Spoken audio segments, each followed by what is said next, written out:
بخاری شریف کے اندر جو کرامت کا ذکر ہے، ہمارے آقا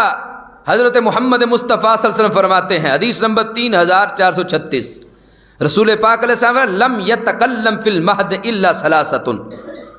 پنگوڑے کے اندر 3 بچوں نے کلام کیا ہے صرف۔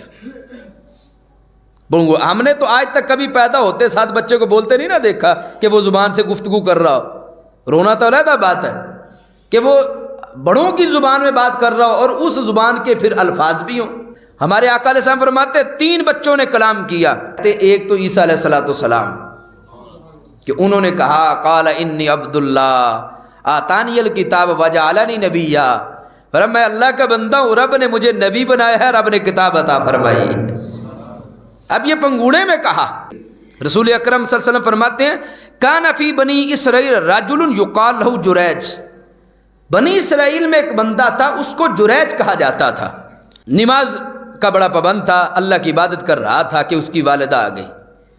اس کی والدہ نے آ کے اس کو پکارا، حضرت جریج نے کہا کہ اے اللہ، ایک طرف نماز اب ایک طرف ماں ہے، کیا کروں؟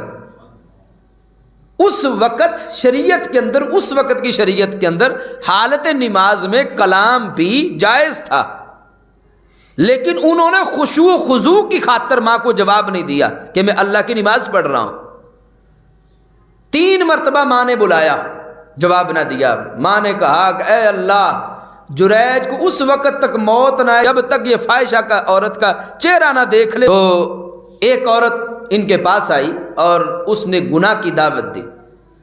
انہوں نے منع کر دیا، وہ ایک چرواہے کے پاس گئی، وہاں اس نے گناہ کیا،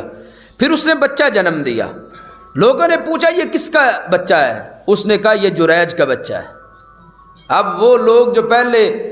ان کی بڑی قدر کرتے تھے، ان کی بڑی تکریم کرتے تھے، اتنا سننا تھا، تحقیق بھی کوئی نہیں کی، تفتیش بھی کوئی نہیں کی،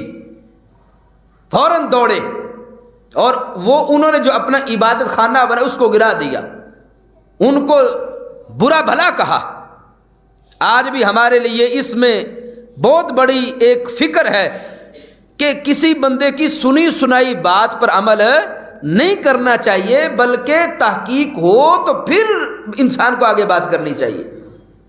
اب جس وقت یہ صورتحال ہوئی، رسول اکرم صلی اللہ علیہ وسلم فرماتے ہیں فتودع وصلی، جریج نے وضو کیا، نماز پڑھی، ثم آتا، پھر وہ آئے اس بچے کے پاس، کہا من ابو کا یا غلام، اب وہ چھوٹا بچہ جو ابھی پیدا ہی ہوا تھا، حضرت جریج نے کہا کہ بچے بتا تیرے باپ کا نام کیا ہے؟ تو سرکار فرماتے ہیں بچہ بول پڑا، کہنے لگا میں جریج کا بیٹا نہیں بلکہ جنگل میں فلاں چرواہا ہے، میں اس کا بیٹا ہوں۔ اب یہ ہے کرامت اللہ کے ولی کی کہ جو بچہ بول نہیں سکتا، اور حدیث بخاری ہے، اور یہ خلاف عادت ہے، عادت تو یہی ہے کہ بچے بولتے، چھوٹی پیدا ہوتے ساتھ کلام کرتے نہیں، لیکن جب اللہ کے ولی کی عزت پر تہمت لگی تو رب ذوالجلال نے اس بچے کو بھی زبان دی، وہ بچہ بولا، اس نے کلام کیا، اس نے کہا میں جریج کا بیٹا نہیں بلکہ میں فلاں چرواہے کا بیٹا ہوں۔ اب وہ لوگ شرمندہ بڑے ہوئے کہنے لگے جریج ہم تجھے سونے کا بنا دیتے ہیں تیرا عبادت خانہ، کہا مجھے سونے کا منظور نہیں، مجھے گارے کا ہی منظور ہے۔ اصل میں